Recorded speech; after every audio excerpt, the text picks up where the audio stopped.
Hello all, I am Purvik Mehta from CSE touch in Hindi. हम देख रहे हैं प्रोजेक्ट ऑन पीएचपी की सीरीज़, जिसका है ये वीडियो नंबर 3। तो आज के वीडियो में हम देखेंगे कि डेटाबेस को कैसे डिज़ाइन किया जाता है। हमारे प्रोजेक्ट में हम कैसे डेटाबेस को डिज़ाइन करेंगे, उसे कैसे कनेक्ट करेंगे हमारे पीएचपी प्रोजेक्ट के साथ। सो चलिए शुरू करते हैं। सबसे पहले हमें देखना होगा फीचर्स की हमें क्या क्या रिक्वायर है डेटाबेस में स्टोर कराने के लिए। सबसे पहले हमें चाहिए लॉगिन लॉगआउट। तो लॉगिन लॉगआउट के लिए एडमिन का होना ज़रूरी है। तो एडमिन की क्रेडेंशियल हमें सेव करनी पड़ेगी, उसका यूज़र नेम और पासवर्ड। तभी हम जब यूज़र एंटर करेगा तो हमारे डेटाबेस के साथ मैच करवा सकते हैं कि एडमिन का यूज़र नेम और पासवर्ड करेक्ट है या नहीं। बेसिकली हम यहाँ पर एक नोट्स बनाएंगे जिसमें हम ये राइट डाउन कर लेंगे कि हमें क्या क्या रिक्वायर है। सबसे पहला टेबल होगा यहाँ पर एडमिन, जिसके अंदर होगा सबसे पहले तो यूज़र नेम और पासवर्ड। यहाँ पर एक और चीज़ डाल देते हैं, आईडी। हर एक एडमिन को हम यूनिकली आइडेंटिफाई कर सकते हैं। फिर है होम पेज और स्टूडेंट डिटेल्स। तो होम पेज पे हम स्टूडेंट डिटेल्स शो करना चाहते हैं, लेकिन सबसे पहले हमारे पास स्टूडेंट डिटेल्स होनी चाहिए। तो वो ऐड करेगा एडमिन। एडमिन ऐड तो करेगा, लेकिन कहाँ करेगा, हमें उसके लिए भी एक टेबल बनानी पड़ेगी डेटाबेस के अंदर। यहाँ पर हम एक और टेबल बनाएंगे, वो होगी स्टूडेंट टेबल, जिसके अंदर हम स्टूडेंट की बेसिक डिटेल्स स्टोर करेंगे, जैसे कि उसका रोल नंबर और उसका नेम,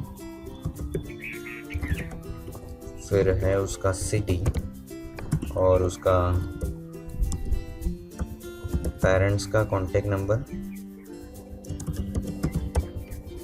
और स्टैंडर्ड और उसका फ़ोटो। ठीक है। अब देखिए यहाँ पर एक और चीज़ यहाँ पर भी डालनी पड़ेगी, वो होगी आईडी।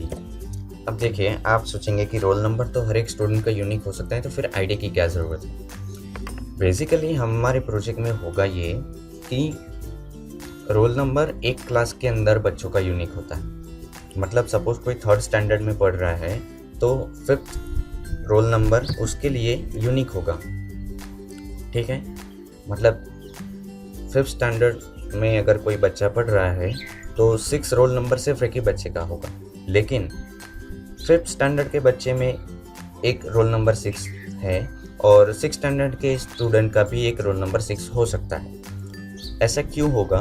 क्योंकि ये स्टूडेंट नाम के टेबल में हम सारे स्टैंडर्ड के बच्चों की डिटेल्स यहाँ पर ऐड करने वाले हैं। मतलब कोई भी स्टूडेंट है, वो किसी भी क्लास का हो, उसकी डिटेल्स यहाँ पर होगी।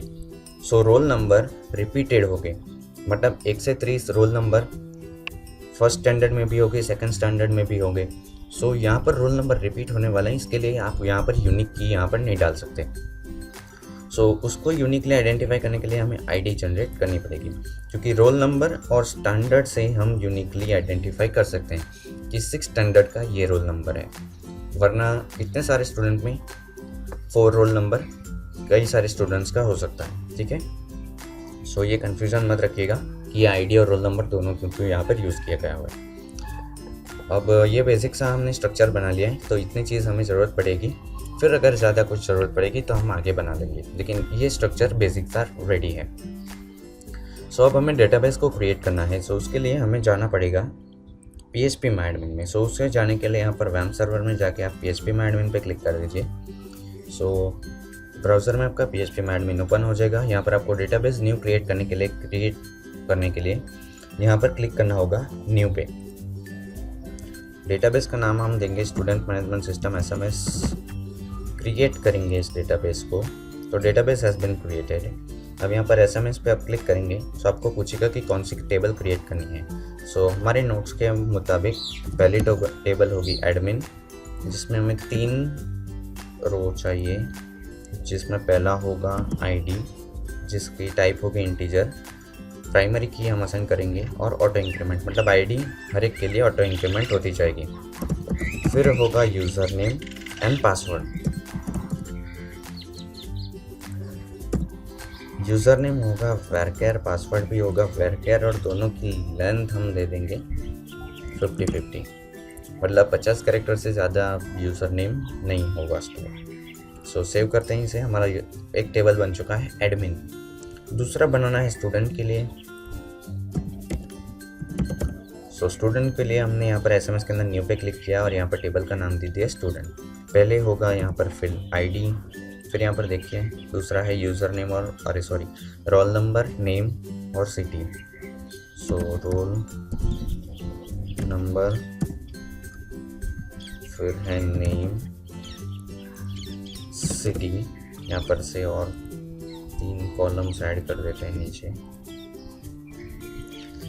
सिटी, फिर parents contact number,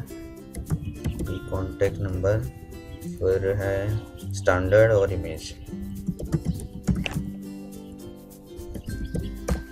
data type सब असाइन करेंगे। रोल नंबर में इंटीजर, ठीक है। नेम में होगा वैरकर जिसकी लेंथ होगी 100। सिटी भी होगा वैरकर जिसको 50 सफिशिएंट है। कॉन्टेक्ट नंबर होगा वैरकर क्योंकि मैक्सिमम हमारे यहाँ मोबाइल नंबर 10 डिजिट का होता है और +91 और स्पेस को ऐड कर दें, फिर भी ज़्यादा से ज़्यादा 13। स्टैंडर्ड इंटीजर सफिशिएंट है। इमेज को हम कर देंगे टेक्स्ट। ये आप हमारी इमेज अपलोडिंग वाले वीडियोस में देख सकते हैं कि क्यों ये सब किया हुआ है। आपको डेटाबेस बनाना आता है इसलिए मैं इसमें ज़्यादा टाइम कंज्यूमिंग नहीं कर रहा हूँ। तो हमने डेटाबेस क्रिएट कर लिया है एसएमएस नाम का, उसमें 2 टेबल बना दी है, एडमिन और स्टूडेंट, ठीक है। यहाँ तक आई नो कि मैंने थोड़ा स्पीड में किया हुआ है, लेकिन ये कंसेप्ट मैंने ऑलरेडी समझाए हुए हैं कोर पीएचपी के वीडियो में। ज़्यादा मुझे बताने की ज़रूरत नहीं है, हमें सिर्फ प्रोजेक्ट के रिलेटेड ध्यान देना है। तो ये हमारा डेटाबेस क्रिएट हो चुका है। अब हमें इसे कनेक्ट करना होगा हमारे पीएचपी प्रोजेक्ट के साथ। इसके लिए हम जाते हैं हमारी www डायरेक्टरी में। यहाँ पर हमारे प्रोजेक्ट में जाएंगे एसएमएस। अब देखिए यहाँ पर जब मैंने आपको डायरेक्टरी स्ट्रक्चर बनवाया तब एक फ़ाइल बनवाई थी dbcon.php। तो ये फाइल मैंने बनाई थी कनेक्शन बनाने के लिए, ठीक है। तो इसके अंदर हम PHP स्टार्ट और PHP एंड करते हैं। और डेटाबेस को कनेक्ट करने के लिए PHP में एक लाइब्रेरी है MySQLi। उसका एक फंक्शन है MySQLi कनेक्ट, ठीक है। तो इसके ज़रिए हम कनेक्शन कर सकते हैं। तो उसका पहला पैरामीटर होता है होस्ट नेम, तो वो होगा लोकल होस्ट, ठीक है। फिर दूसरा पैरामीटर होता है यूज़र नेम, तो वो बाय डिफ़ॉल्ट हमारे में होता है root.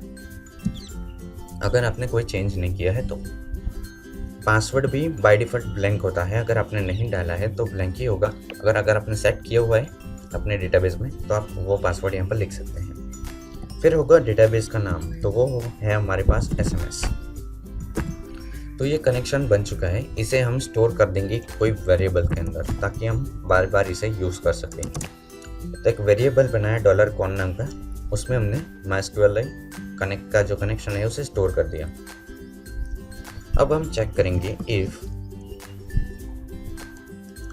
$con is equal to false, मतलब ये कनेक्शन नहीं हुआ है, तो यहाँ पर हम इको कर देंगे echo connection is not done. या फिर अगर सब कुछ सही है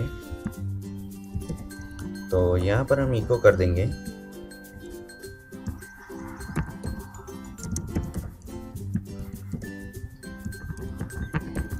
कनेक्शन ओके, ठीक है। तो ये हमारा कनेक्शन हो चुका है डेटाबेस के साथ। अब इसे चेक करते हैं, तो उसके लिए हमें जाना है लोकल होस्ट पे।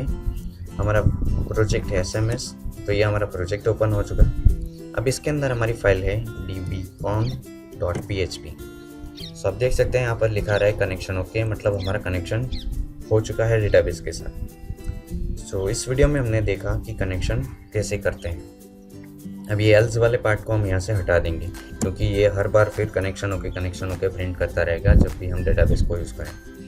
अगर कनेक्शन नहीं हुआ है तो ही यहाँ पर इको होगा कनेक्शन इज़ नॉट डन।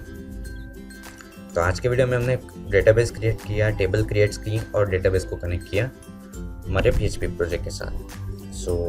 अगर आपको इसमें कोई डाउट है तो आप कमेंट सेक्शन में पूछ सकते हैं। नेक्स्ट वीडियो से हम हमारी जो कोडिंग है वो स्टार्ट करेंगे।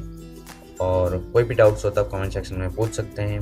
Don't forget to like share and subscribe this video and keep watching CSE Talks in Hindi and happy coding।